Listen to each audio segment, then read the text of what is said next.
तब यहां से महाभारत का प्रसंग शुरू होता है कि यदा मृधे कौरव संजयाना वीर स्मथो वीर गतिम गतेषु ब्रकोदरा विग्ध गदा विमर्श भ्रगनोरुदंडे धृतराष्ट्रपुत्रे।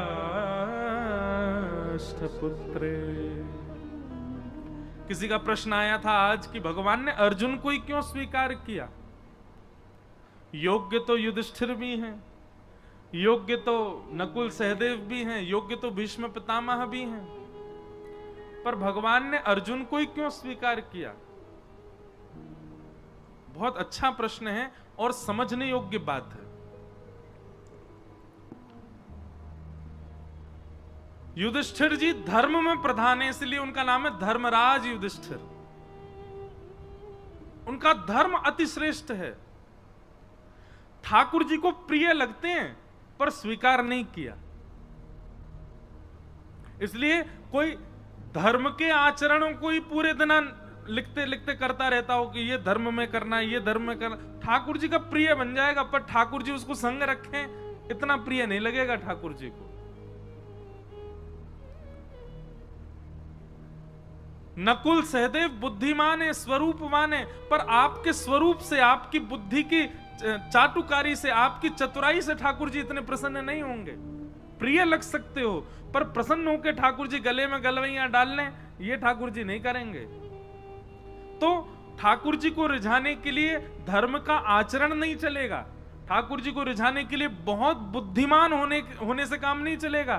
ठाकुर जी को रिझाने के लिए बहुत बलवान, बहुत ज्ञानवान, बहुत धनवान, इन सब से आप ठाकुर जी के समीप भले ही पहुंचो। द्वारिकाधीश मंदिर में आगे बैठ के दर्शन करने हैं, पैसा दे के बैठ जाओगे, आप समीप पहुंच सकते हो, पर स्वीकार ठाकुर जी हजारों लोगों में बैठे कौन को कर रहे हैं ये ठाकुर जी जाने।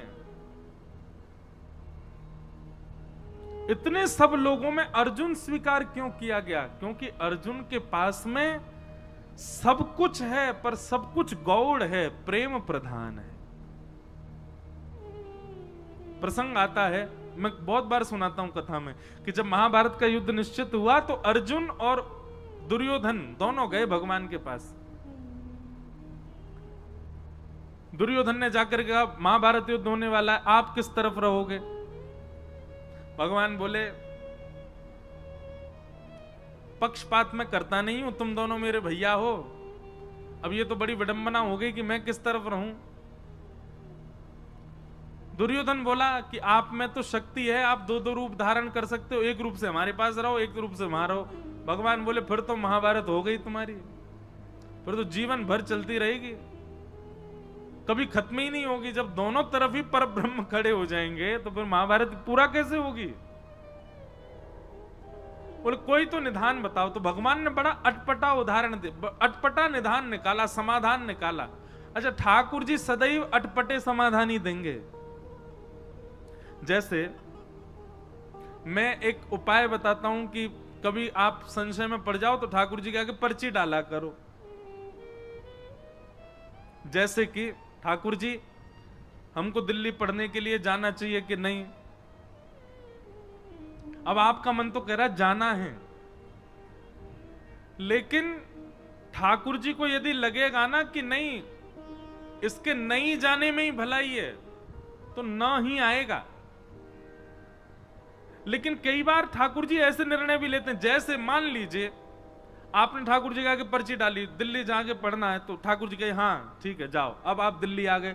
अब दिल्ली आते ही महाराज क्या हुआ कि वहां के संगत के अनुसार इतने बिगड़ते चले गए महाराज, सब काम बिगड़ता चला गया, सब कुछ। अब फिर आप सोचो अरे ठाकुर जी ने तो आज्ञा करी थी कि हाँ जाना है, फिर ऐसा क्यों? निश्चित ही भविष्य में आप कई बार ठाकुर जी ऐसे निर्णय भी लेंगे कि उन निर्णयों में आपको ठोकर लगे, ठोकर से आपको पता चले कि नहीं आगे मुझे ऐसा करना है, तो जबरदस्ती ठाकुर जी ऐसा निर्णय लेके देंगे जिसमें आपको जबरदस्ती गिरना ही पड़े। कई बार अनुभव किया मैंने।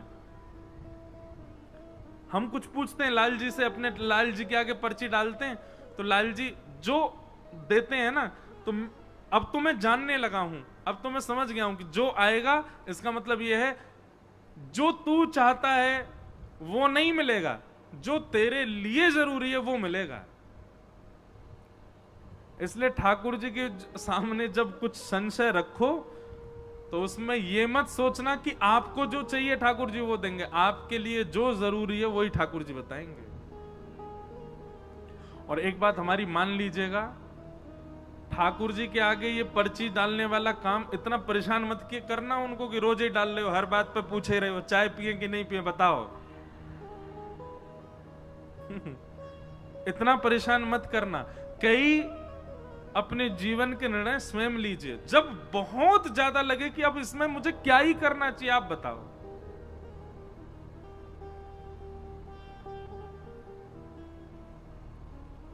जैसे हम अभी गुरु दीक्षा नहीं देते,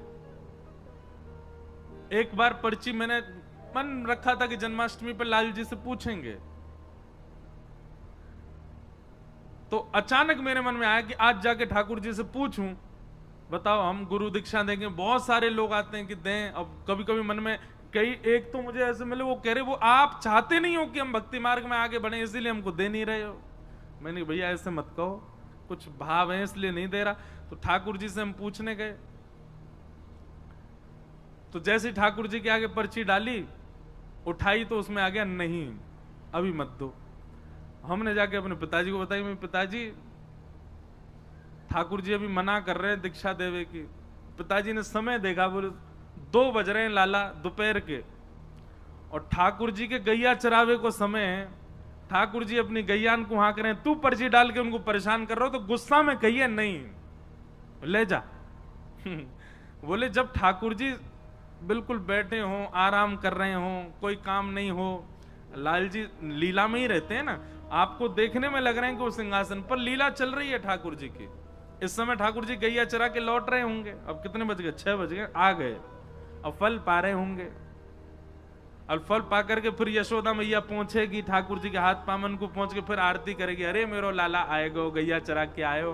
फिर ठाकुर जी सब बताएंगे आज मैया वो गैया ने ऐसी लात मारी मेरे तो यहाँ लग गई, माँ गयो मैया वहां ऐसे बनचर जीव मिले, सब मैया से बतियामेंगे, फिर मैया को बताएंगे आज कहा पावे को मने, फिर पावे बैठेंगे। ऐसे ठाकुर जी की लीला तो चलती रहती है, कभी विश्राम नहीं होती। मेरे आपके लिए हमें ऐसा लगता है कि ठाकुर जी जड़वत हमारे सामने बैठे हैं, पर यही प्रेम स्वरूप यदि आपके चित्त में आ जाए तो आप जब देखोगे तब लगेगा कोई लीला चल रही है। इस समय ठाकुर जी किसी लीला में, हमारे पिताजी बोले कि लीला में ठाकुर जी अभी गैया चरावे गए, तू पर्ची डाल लो है। बोले जब ठाकुर जी अनवसर में हो, कोई काम ना कर रहे हो तब डालियो। तो पर्ची डालने का, कोई भी बात पूछने का सबसे बढ़िया समय रात्रि में जब ठाकुर जी शयन में जा रहे हो, तब ठाकुर जी को भोग लगावेगा तब पर्ची डालो। और इतना समय प्रदान करो लाल जी, सुबह जब मंगला होगी ना तब हम पर्ची उठाएंगे। रात भर में आपको जो चाहिए इसकी जिद मत करना भगवान से, हाँ ही दे दियो या से काम बनने को नहीं, मेरे लिए जो उपयोगी आप बताना। और फिर ठाकुर जी जो दे दें उत्तर, उस पर इतना विश्वास कर लेना, इतना विश्वास कर लेना। आज हम सही बता रहे हैं, हमने अपने जीवन में ज्यादा नहीं 5 या 6 बार ही ठाकुर जी से पूछा होगा, पर कई निर्णय ऐसे थे जिसमें मन व्यथित हुआ कि नहीं ये तो ठाकुर जी आपको ऐसे नहीं कहना था, ये तो इसमें भलाई होती, ठाकुर जी आपने मना कर दिया। पर जब ठाकुर जी की बात को माना गया तो फिर उसका प्रतिफल मीठा ही मिला।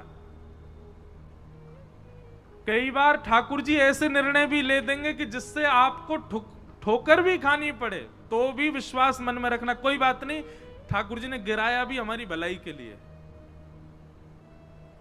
तो दुर्योधन और अर्जुन दोनों गए भगवान के पास और भगवान से कहा महाभारत युद्ध में आप किस पक्ष में रहोगे।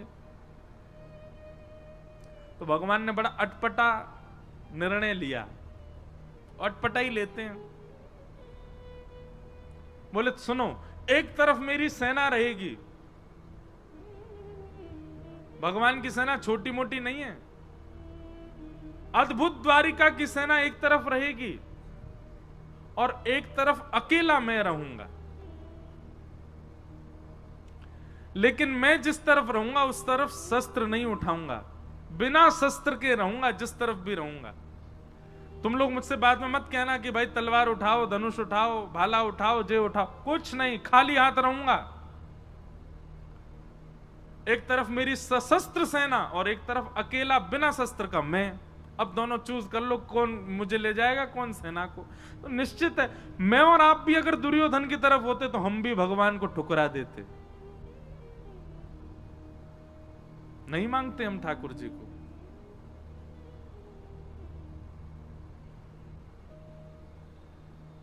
दुर्योधन ने कहा वो ऐसा है ना ठाकुर जी, आपका प्रेम थोड़ा पांडवों से ज्यादा ही है कुछ, आप तो पांडवों के पास ही जाओ, सेना में ले जाता हूं। भगवान बोले ले जा। सेना लेकर के दुर्योधन चला गया। अर्जुन सामने अकेला बैठा है। भगवान बोले अर्जुन तेरे लिए कितनी भी व्यवस्थाएं बना दूं मैं, लेकिन तेरी बुद्धि कभी जग नहीं सकती। अरे पहले बोल देता कि सेना हमको चाहिए, तुम्हारे पास सैन्य बल कम है। मैंने इसीलिए सेना का प्रस्ताव रखा क्योंकि तुम्हारी सेना कम है कौरवों से, तो तुम कह सकते थे कि हमारे पास सैन्य बल कम है, हमें सेना दे दो। अब मैं बिना शस्त्र के चला जाता कौरवों के पास।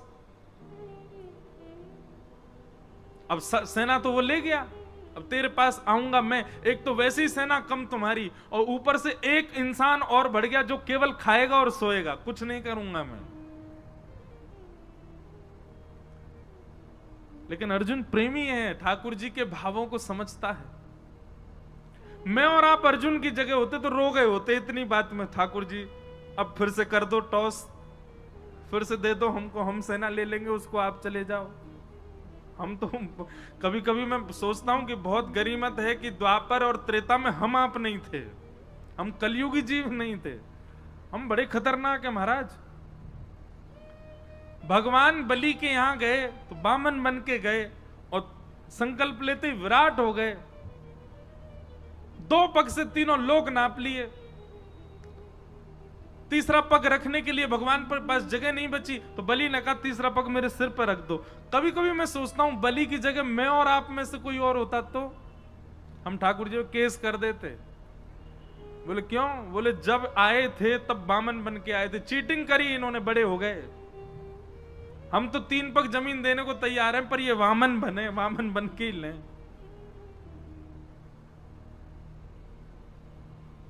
बहुत चतुर हैं हम लोग, और ठाकुर जी की भक्ति में चतुराई नहीं चलती।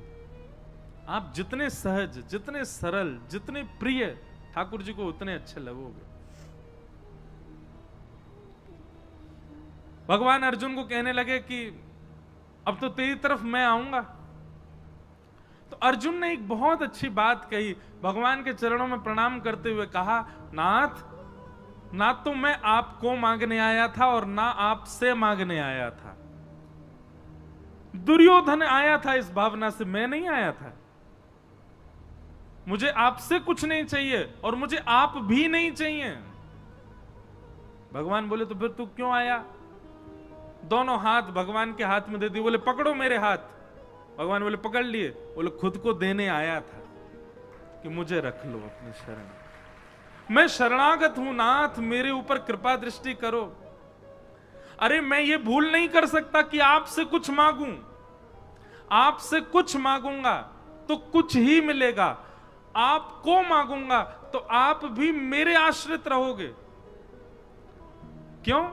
अगर मैं कहूं कि ठाकुर जी मैं आपको मांगने आऊं, मेरे पक्ष में चलो, तो आप मेरे अधीन रहोगे। सुबह उठ करके मुझसे कहोगे हाँ अर्जुन अब बताओ आज क्या करना है, अर्जुन भोजन कब करना है, अर्जुन सोना कब है, सोना कहां है।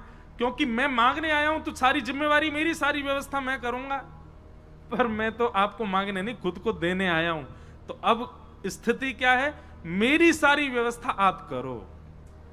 मैं कब सोऊं, कब खाऊं, कहां जाऊं, क्या करूं, कब उठूं, कब बैठूं, कहां बाण चलाऊं, कहां नहीं चलाऊं, कहां मौन रहूं, कहां बोलूं, ये सारी व्यवस्था अब आपके हाथ में है। मैं खुद को देने आया हूं।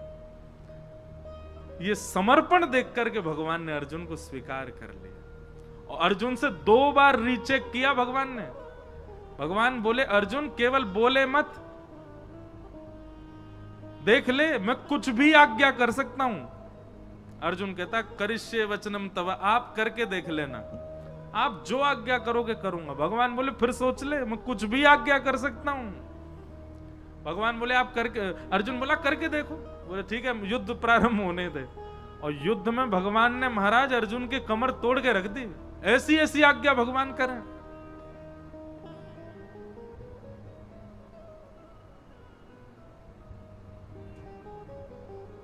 लेकिन हर आज्ञा को स्वीकार किया अर्जुन ने, इसलिए भगवान ने अर्जुन को स्वीकार किया।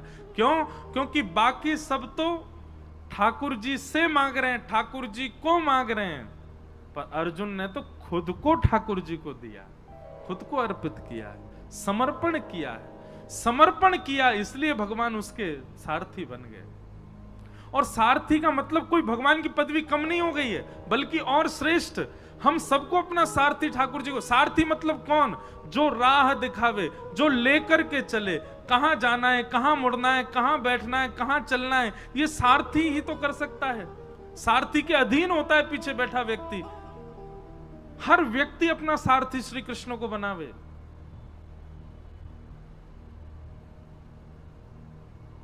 जहां ले चलोगे वहीं मैं चलूंगा, जहां नाथ रख दोगे वहीं मैं। ये जीवन समर्पित चरण में तुम्हारे, तुम ही मेरे सर्वस्व, तुम ही प्राण प्यारे। तुम्हें छोड़कर नाथ किससे कहूंगा, जहां ले चलोगे वहीं मैं चलूंगा। हम लोग ऐसे नहीं जी सकते, हम लोग तो बड़े खतरनाक है महाराज। सुख संपत्ति घर आवे, कष्ट मिटे तन का, ओम जय जगदीश हरे। और अंत में गाते गाते वो तेरा तुझको अर्पण क्या लागे मेरा, ओम जय जगदीश हरे। मेरा क्या है नाथ, सब आपका ही तो है। भगवान कहेंगे लाओ चलो वापस करो हमको, ये घर, ये दुकान, ये गाड़ी सब मेरी है, लाओ सब द्वारिकाधीश को अर्पित करके आओ। अरे ठाकुर जी वो तो आरती में लिखा इसलिए गा रहे थे हम, ऐसे थोड़ी कि आपको सब ले ही लेना है। अर्जुन जैसा समर्पण नहीं है हमारे पास, अर्जुन जैसा समर्पण लाओ। भगवान ने एक बार कह दिया तो ना, हां तो हां, ऐसा समर्पण था अर्जुन का। इसलिए भगवान ने अर्जुन को स्वीकार किया। कोई समर्पित हो अर्जुन के भांति। और एक बात मैं कथा में कहा करता हूं, भैया अगर आपकी इस कथा को सुनकर के मन में आ गया हो कि हम भी अर्जुन की तरह समर्पित होंगे, तो पहले ही ध्यान रखना, कस करके सीट बेल्ट बांध लेना अपने जीवन रूपी हवाई जहाज में। क्योंकि जैसे ही आप ये निर्णय लोगे कि अब जो ठाकुर जी जो कहेंगे हम वही करेंगे, ठाकुर जी जो देंगे वही पाएंगे, ठाकुर जी जो चाहेंगे वही होगा, तो फिर बहुत ऊंची विमान की ऊंचाई होगी, रोलर कोस्टर जीवन बन जाएगा। कब ऊपर, कब नीचे, कब यहां, कब वहां, कब महाराज झकझोर के फेंक देंगे ठाकुर जी। लेकिन कभी छोड़ेंगे नहीं। एक बार यदि कोई समर्पित हो गया तो निश्चित है ठाकुर जी उसके साथ खेलेंगे बहुत, पर उसका हाथ छोड़ नहीं सकते।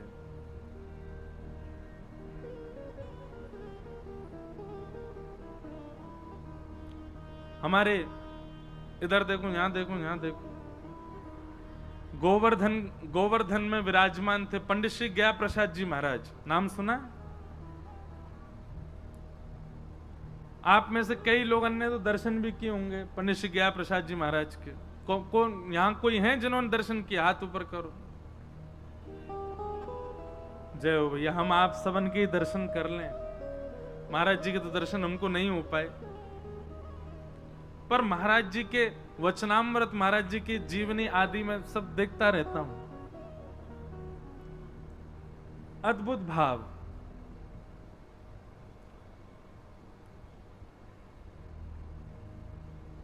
सब लोग सावधानी से कथा सुनो, कोई आए कोई जाए, आप तो बस भाव से सुनो कथा।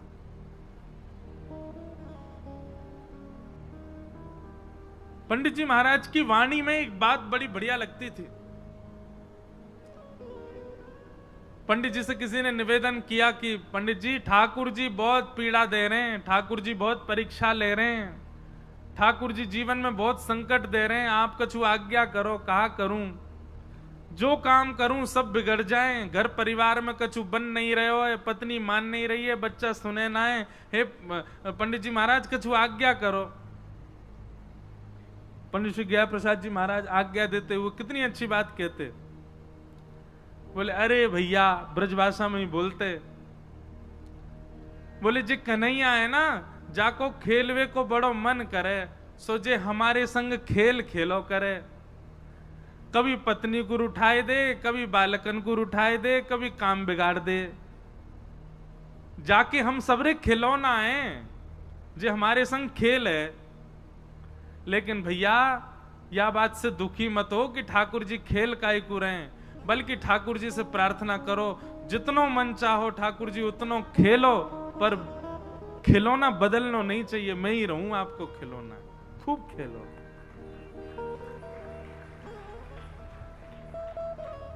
जैसो जीवन देनो है मुंह को दे दो, लेकिन नाथ मेरो त्याग मत करो। हरि जी मोरे। आज पूज्य गुरुदेव भगवान, हमारे पूज्य पिताजी महाराज, पूज्य गुरुदेव भगवान, दो संबंध हैं, गुरु स्वरूप भी हैं, पिता स्वरूप भी हैं, आज कथा में पधारे हैं। आप श्री को बारंबार प्रणाम है। बोलो वृंदावन बिहारी लाल। हरि जी मोरे अवगुण चेतना धरो, हरि जी मोरे अवगुण चेतना धरो, प्रभु जी मोरे अवगुण चेतना धरो, हरि जी मोरे अवगुण चेतना धरो,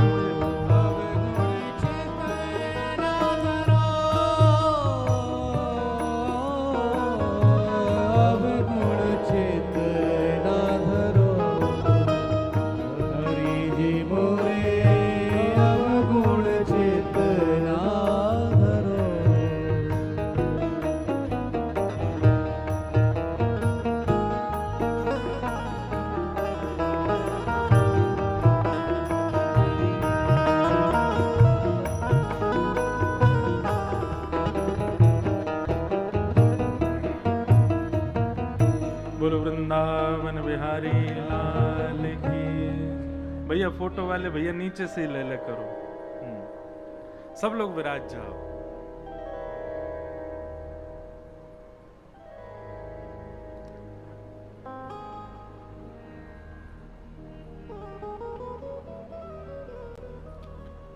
यह भी एक सौभाग्य है ब्रज की कथा का कि पूज्य गुरुदेव भगवान, पूज्य पिताजी महाराज के भी दर्शन, और दर्शन तो का संग ही, अभी भोजन तो दोपहर को संग ही करके आए हैं लेकिन गुरु भावना से आप श्री के कथा में आगमन है जाए, न आशीर्वाद मिल जाए तो बहुत सुख मिले। आपकी ही कृपा प्रसादी है, आपकी ही कृपा दृष्टि, आपको ही आशीर्वाद है जो कुछ भी हम कह पा रहे हैं। तो बहुत सुंदर पद है, सब लोग मेरे साथ गाओ।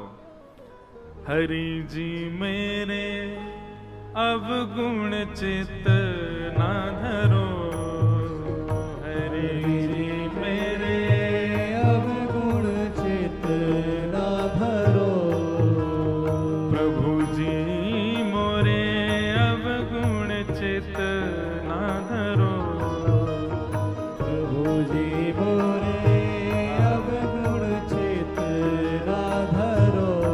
समदर्शी प्रभु नाम तिहारो, समदर्शी प्रभु नाम तिहारो, समदर्शी प्रभु नाम तिहारो, समदर्शी प्रभु नाम तिहारो, चाहो तो पार करो, चाहो तो पार करो, हे चाहो तो पार करो, चाहो तो पार करो। हरि जी मेरे अवगुण चित ना धरो, हरि जी मेरे अवगुण चित ना धरो, हरि जी मेरे अवगुण चित ना धरो। हरि जी मोरे अवगुण चित श्री द्वारिकाधीश की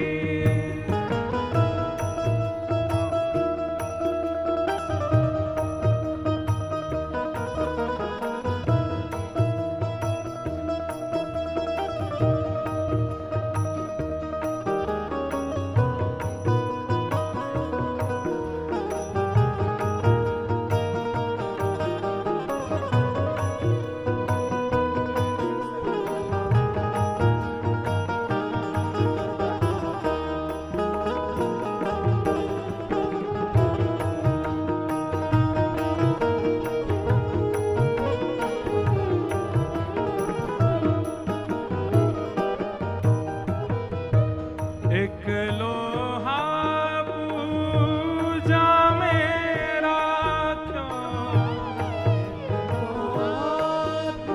पूजा मेरा क्यों, एक लोहा पूजा मेरा क्यों, एक लोहा पूजा मेरा क्यों, एक लोहा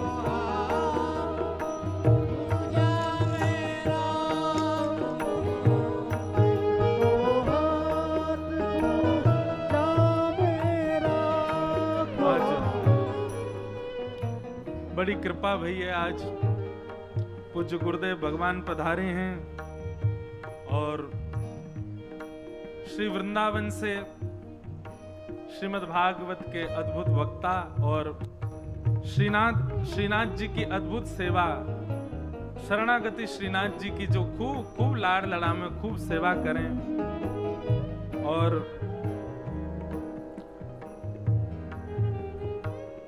हमारे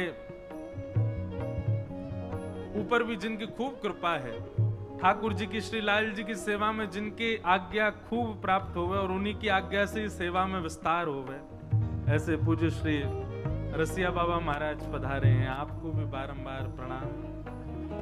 और साथ ही बंधुओं एक और महापुरुष पधारे हैं, भगवती प्रसाद गंधर्व जी।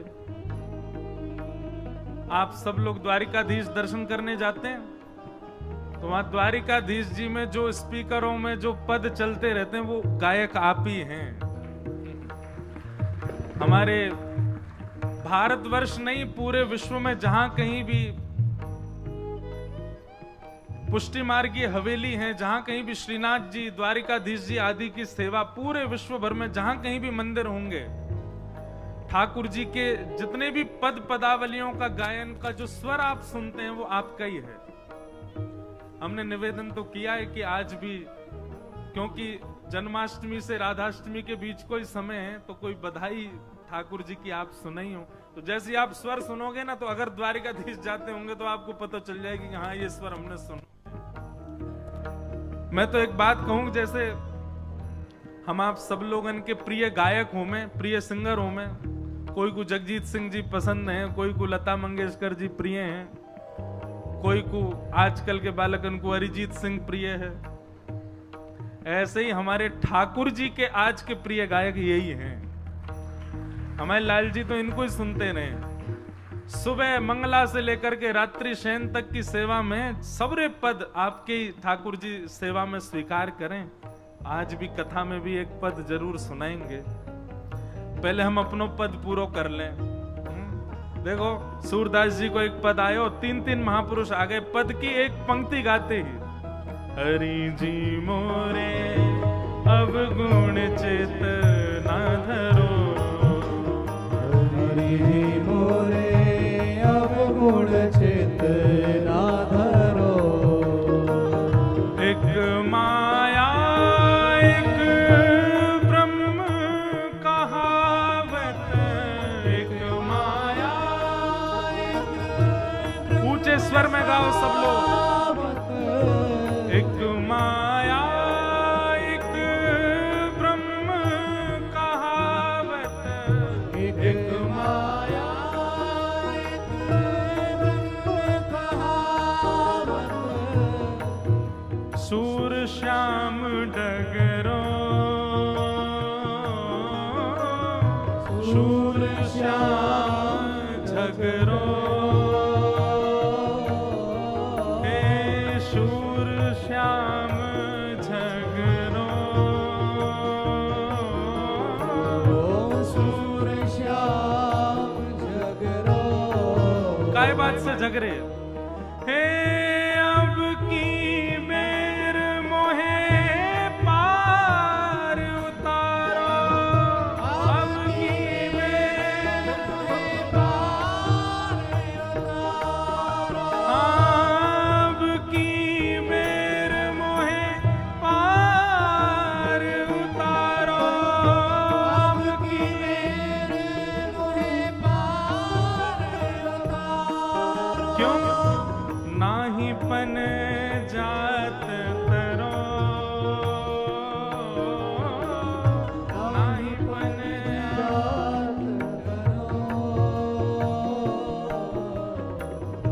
अब गुण चित न धरो।